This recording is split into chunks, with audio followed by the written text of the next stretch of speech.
clearly it's not a viable political philosophy or economic model. The idea of socialism under a Bitcoin standard is, are we even under, or do we even have a capitalist society here in the US? Is a capitalist society even possible with a central bank? Is I feel like I feel like it's capitalism is succeeding despite the central bank, not the other way around. Yeah, no, absolutely. I think I'd still say that the US is still a capitalist society because the US still has a stock market.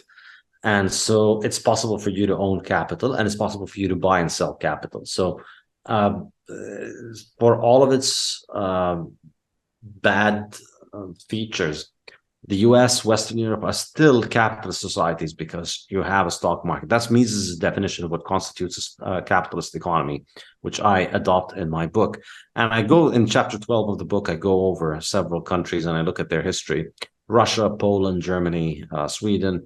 And I look at how, if you look at their history and you use this litmus test, do we have a stock market or not? It actually fits very well with the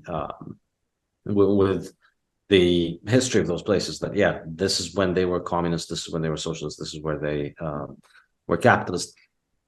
So I'd say the US is still a capitalist economy, but I would say, as Mises also says, it's a capitalist economy with a monopoly on money, with a government monopoly on money. Is an unstable equilibrium.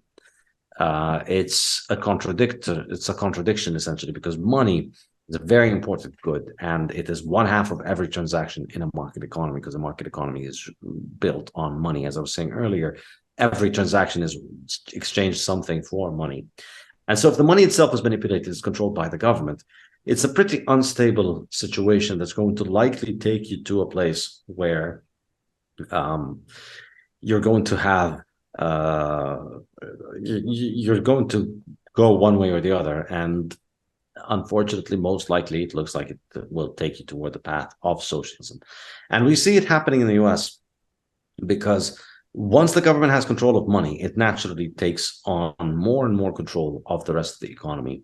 It has the ability to buy all kinds of things. It has the ability to influence and control all kinds of aspects of the economy, of society. And this becomes more and more pronounced with time. And the dangerous thing, the really dangerous thing, is that because fiat money allows governments to control education, as I discussed in the fiat standard, it plants in people's minds the extremely dangerous idea, the extremely dangerous vicious cycle, which is that the answer to a problem is money printing. Therefore, when money printing creates a problem, people are programmed to think that the way to fix this is more money printing, and they're programmed to think that the cause of this was not money printing. So then you get into this very vicious cycle, which is like circling the drain. And unfortunately, you look at the majority of the Western economies of the world today, and you see this dynamic. So whatever problem there is, your average voter is out there waiting for their government to solve that problem by essentially printing a bunch of money and handing it out to people. And so that's only going to create more problems, which is going to lead to more calls for intervention.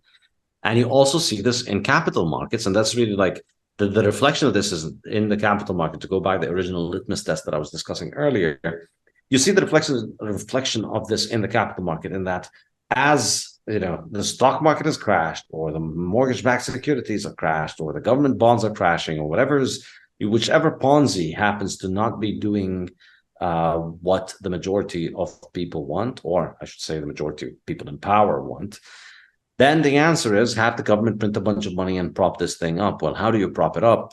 You basically buy into it. So increasingly, you see central banks are buying stocks, central banks are buying bonds, central banks are becoming more and more involved in the running of parts of the economy. And so what happens when you do that? Well, that's going to create economic problems. And then when these problems come home to roost, how are people going to tell you you can fix them? With more money. So the only stable equilibrium here is either you get rid of fiat money and you go back to free market money and you keep capitalism, or you get rid of capitalism, you keep fiat money, and then you go to communism. So I think this is really where we are right now. And we're being pushed in both directions by different people, different politics, different ideas. But I think Bitcoin is the dark horse that's going to settle this in our favor.